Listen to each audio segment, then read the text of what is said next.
And hello, you Stay Tuners. How is everybody doing out there? Welcome back to another episode of Stay Tuned Sports, episode number 19. Almost to 20 there. That's kind of obvious since it comes after 19. How's everybody's week doing? I always say that. How's everybody's week going so far? Mine's going decent. I've been sick the past week or so. I think I started getting sick last Thursday actually, but Friday started hitting me. But a good week for myself. Even though I was sick, took the oldest one down last Saturday to Pittsburgh Penguins preseason game. First time for both of us to be at a NHL arena. It's our second ever NHL game. But it was definitely fun. He was excited. It was funny watching him do play-by-play while the game's going on. Definitely lost his shit when they announced Sidney Crosby out as the starting lineup. We had a lot of Wilkes-Barre players up there playing, so he knew a lot of those players since we live in the Wilkes-Barre Scranton area, which is where the baby pens are placed at. So we got tickets to them too, season tickets. So we get to see a lot of the young guys, the rookies coming up, and get to follow them in the NHL. Now. Also been playing a lot of NHL 19. I don't know if any of you guys out there have it. Kind of curious to see how you guys feel about it. I mean, I love it. I think it's a lot better than last year's game. I play a lot of club stuff, but I like the 3-on-3 arcade. I'm glad that they added that to the online, the online stuff to improve your players too. The 1v versus 1v versus 1v, that's tough. I played it a couple times. I think I probably played about 10 or 15 times and only won 2 games out of all of them. And one was because a player either wasn't watching what he was wasn't watching what he was doing, or his player just froze. So I just kept skating around and scoring goals. But then Saturday, like I said, I was down in Pittsburgh, so I couldn't watch the Notre Dame game.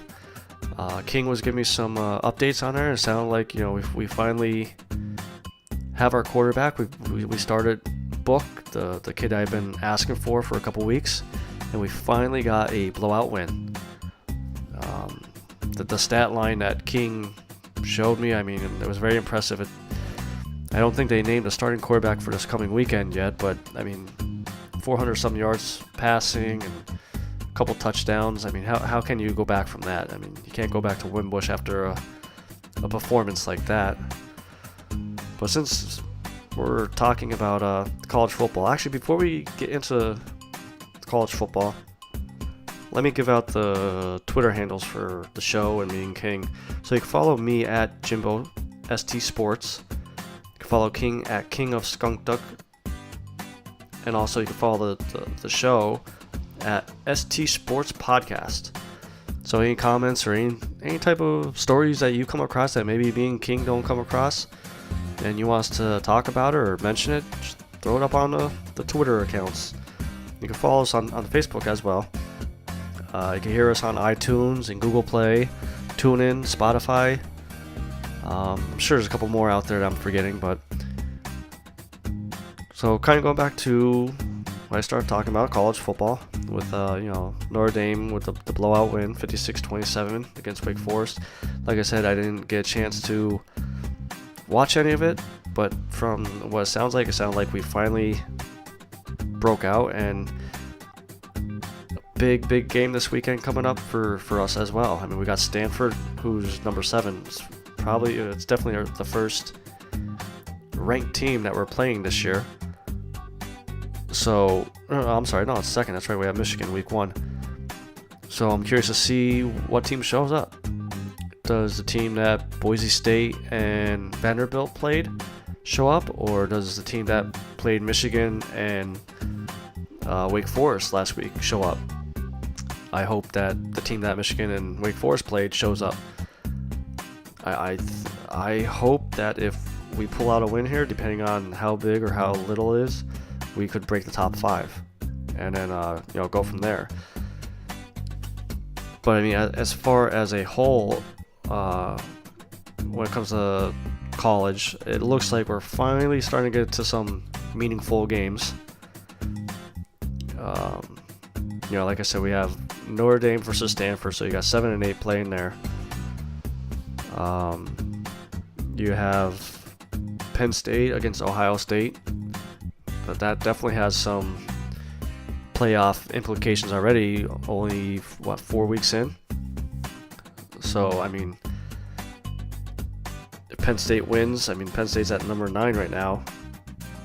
That could really jump them up, possibly even the top 5. I don't think it'll drop Ohio State too low. I think they'll stay in the top 10. So they'd still be close enough that if they lose, that they still have a chance to climb back up in there. I know King is not a big Penn State fan because of the whole Sandusky thing that happened a few years back.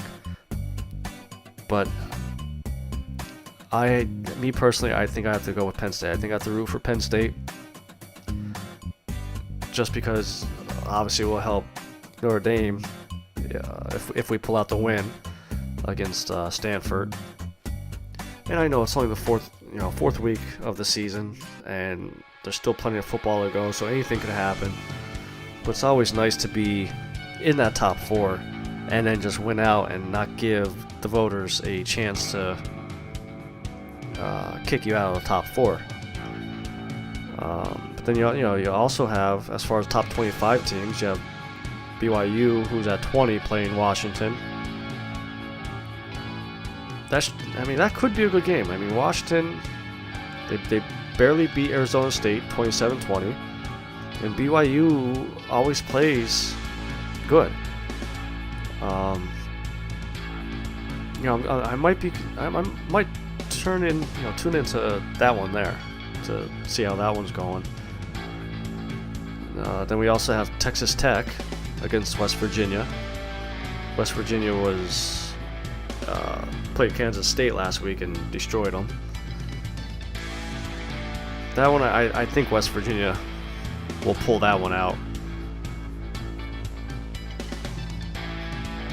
Let's see some other games here.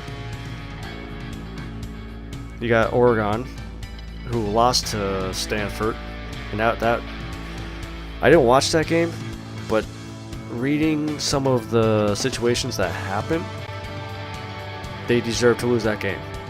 There was a lot of bonehead plays. They had Stanford, on the ropes, and just let them back in to win it. And they ended up losing that game 38-31. But they're still they're still number 19. But they're playing California, who's at 24. And you got two very big passing offenses. So I mean, I would love to know what the over/under for that game is going to be. So that's pretty much it as far as top 25 teams that will be playing. What games are you guys interested in? Whether it's the top 25 ranked teams or any unranked teams. What games are you guys looking forward to? Shoot me a message over on Twitter, and curious to see what games you guys are into, and maybe I'll start following them and give you my opinions about their team as well. Speaking of opinions, I gotta give my opinion about one of my other Philadelphia sports teams, the Philadelphia Flyers. So just the other day, I think it was 2 days ago, maybe it was 3, for the first time since I think it was 1976, the Flyers have introduced a new mascot. I like the name. Name's Gritty. Not so much what he looks like. There's been so many jokes. He looks like a cracked out animal from the Muppets.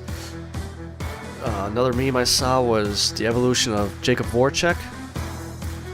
I mean, he looks scary. I mean, if these mascots are supposed to be for kids, I don't know how little kids are gonna like this thing.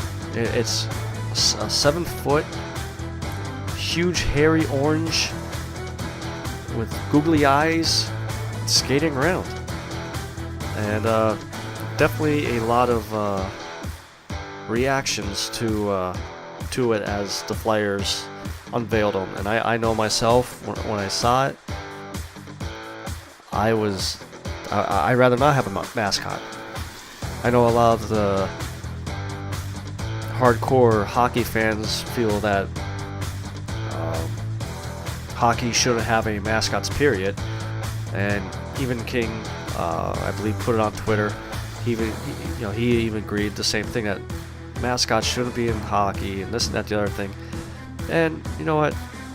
Here's my only thing I gotta say about that statement is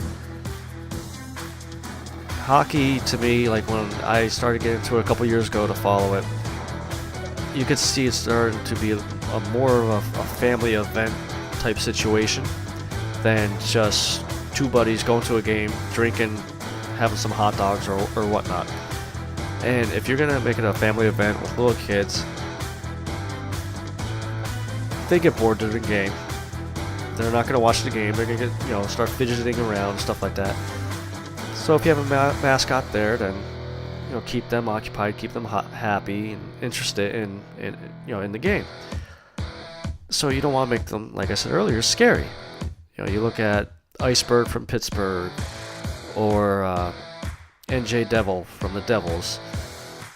They don't look scary.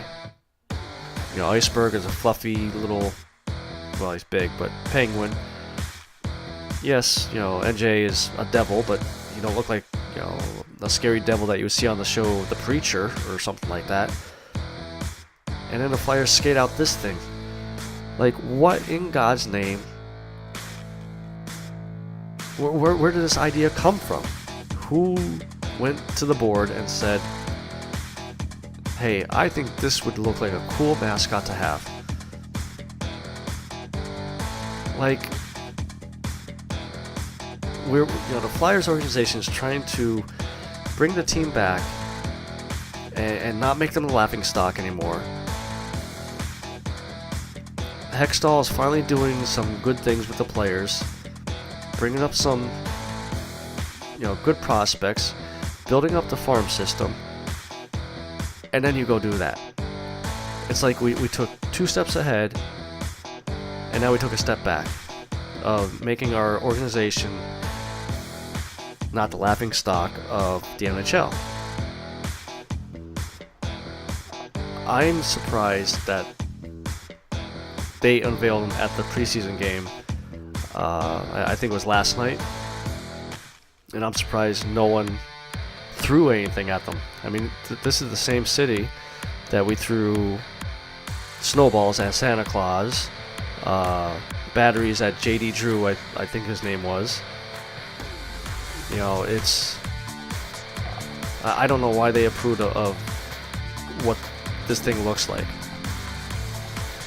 The only thing I could think of is Jori, our center, Jori Lehtera, sorry, must have been involved. So leading into this story with Jori Lehtera came out a couple days ago. I think yesterday maybe it was even, about a cocaine raid over the summer at one of his summer houses. This article I have up here right now is from ESPN. It says after a report came out of Finland said that Philadelphia Flyers forward Jori Lehtera was questioned by police regarding a suspected drug ring. The NHL said that it will be investigating the situation. League Deputy Commissioner offered a statement to the Carrier Post that added that the NHL will have no further comment pending the completion of that process. Now, also in this article, it says the Finnish news service MTV posted a story saying that 7 people are in custody, accused of being part of a group distributing 2 kilos of cocaine in southern Finland. According to the report, police raided a cottage owned by Lehtera, but he was not there and has not been charged. He's also denied being involved as well. The other part of that story I saw, they also seized 750 grand as far as cash. Now, I know the big joke that a lot of the hockey players love their coke, but I mean, if this guy, this Lehtera saw gritty, I think I would be doing the same thing he did. But on the serious side, though, I mean, these players, all the time, every week it sounds like we see this across all the sports. They're always getting in trouble for this type of stuff. I understand, you want to go and relieve some stress or, get away from the game or whatnot. What the hell do you need 2 kilos of coke for? And why do you have 750 grand in cash sitting around at your summer home? I mean, don't you have like a bank card or, keep $100 in cash on you or something like that and just charge everything? But sure enough, they're investigating this, and I am curious to see what the Flyers do about it. In the NFL, something like this, it maybe take a couple days, and they may release him. Now, with hockey, I'm not sure how this can go down because he's in his last year of his contract, and it's a $4.7 million cap hit. Now, do the Flyers ride this out and hope that the investigation lasts longer than the season and he becomes free agent and no harm, no foul towards the Flyers cap? We'll have to see. But once again, another player making a bad decision and could cost him a lot. Cost him his career possibly. So we'll see what happens there. But moving on to some NFL talk. First and foremost, I want to send a big congratulations to the Cleveland Brown fans and the Cleveland Browns. They have finally won a game. Last Thursday, and I'm pretty sure actually I called this one too. Last Thursday, the Browns beat the Jets 21-17. All because of Baker Mayfield. Now, a lot of people are saying the Browns could be 3-0 if they started Baker Mayfield week 1 because he had an outstanding preseason. And I'm one of those people that do believe a rookie quarterback will learn a lot more by sitting and taking it all in instead of just throwing them to the fire. Now, yes, I understand. My team, Carson Wentz, they threw him to the fire, and he panned out. But you go back to, the 99 draft with McNabb and Tim Couch and Culpepper. The Browns themselves threw Couch out to the fire. And literally, he got set on fire. I mean, where is he now? Nowhere. McNabb, he sat behind Doug Peterson. Went on to have a good career.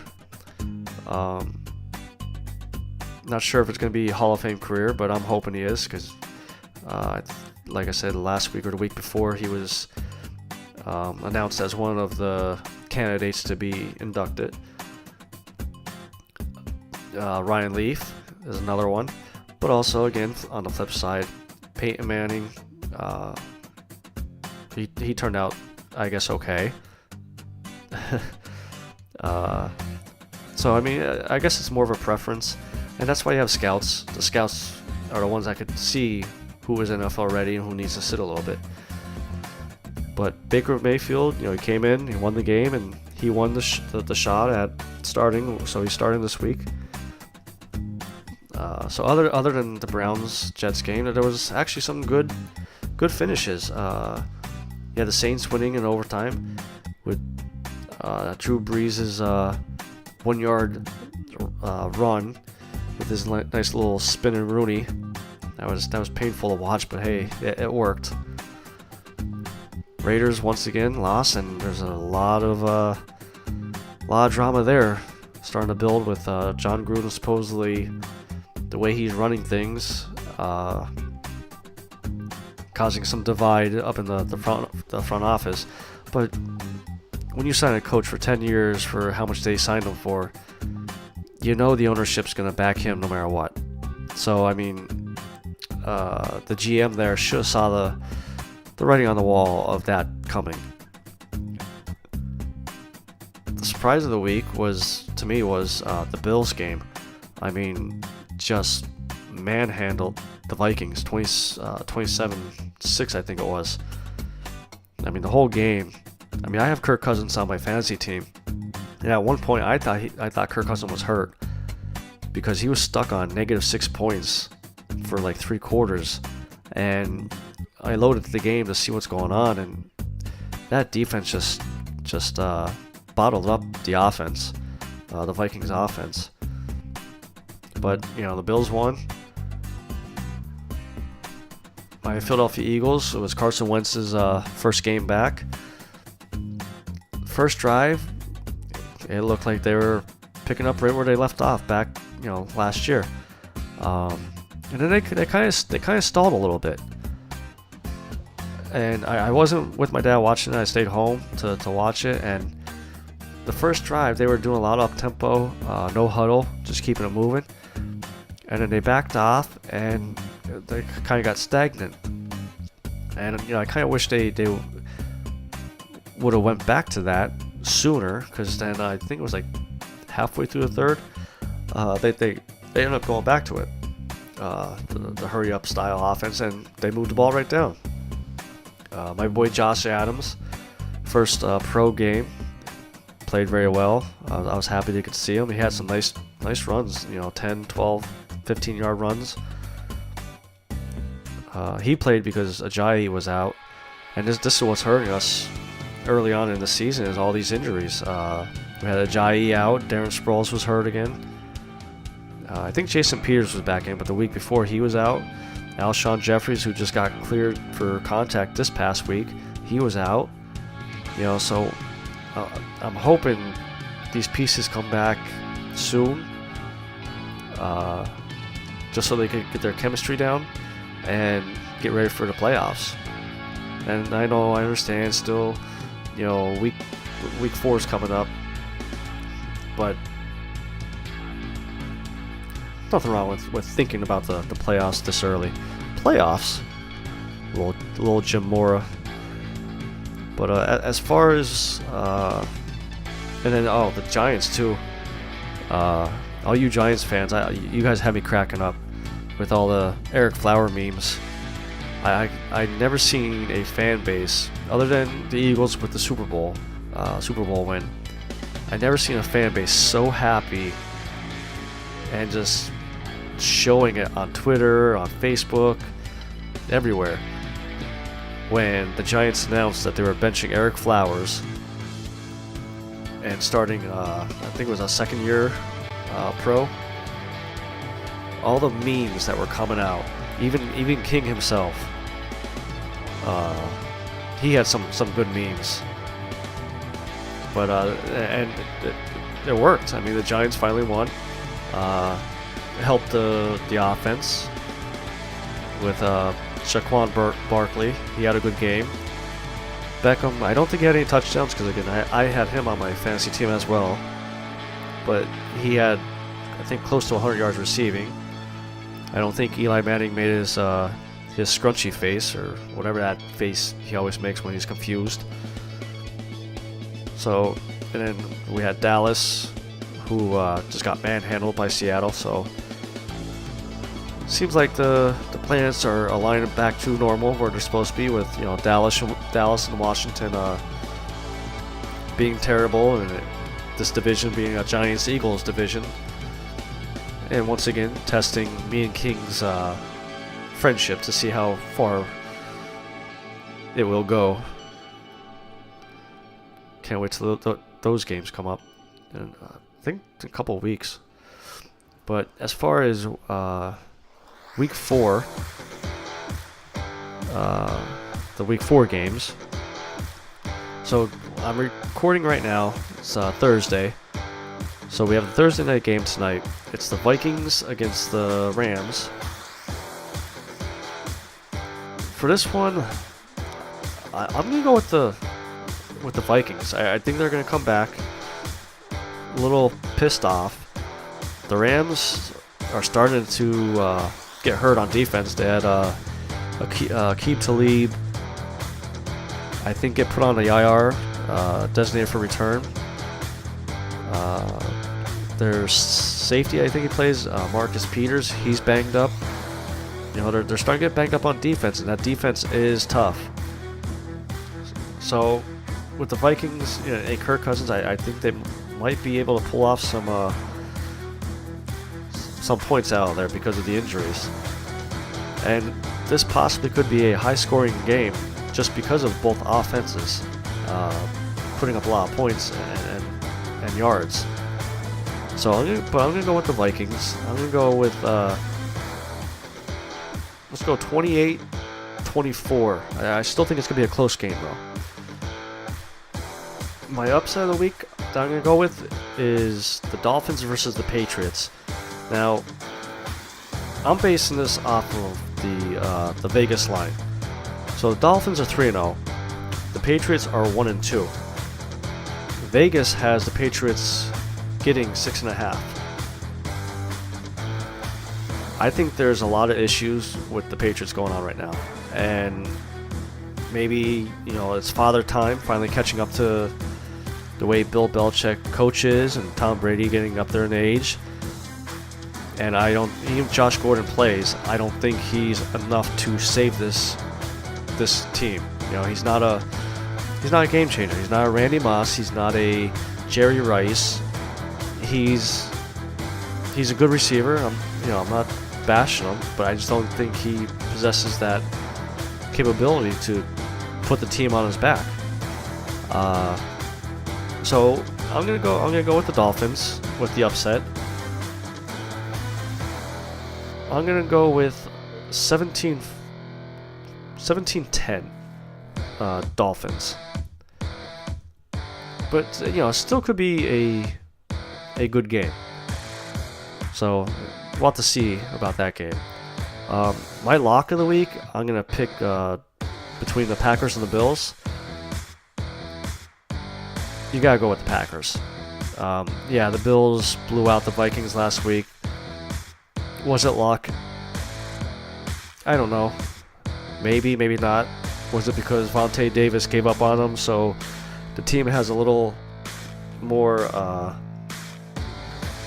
a chip on the shoulder because now they're a joke of the league? Who knows? But they got a young quarterback starting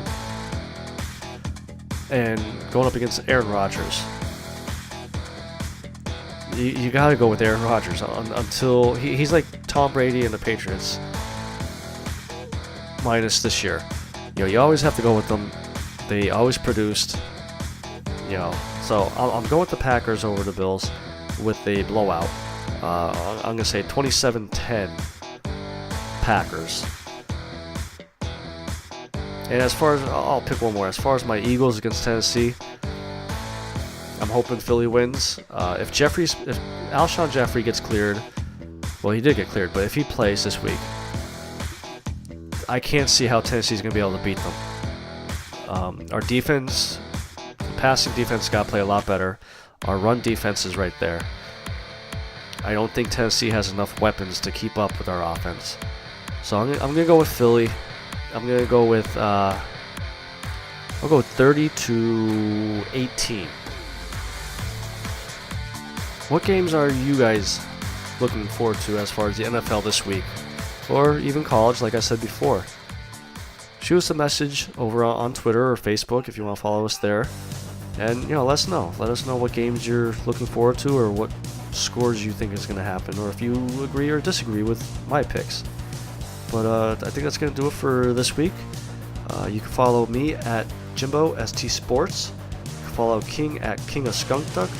Head over there, check out some of his shirts. He's got some awesome shirts out there. And then you can follow the show on Twitter at ST Sports Podcast.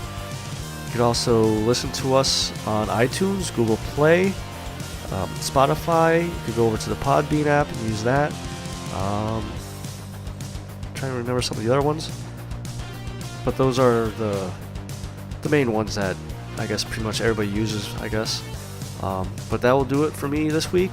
This is your good friend Jimbo, signing out. See you guys next week.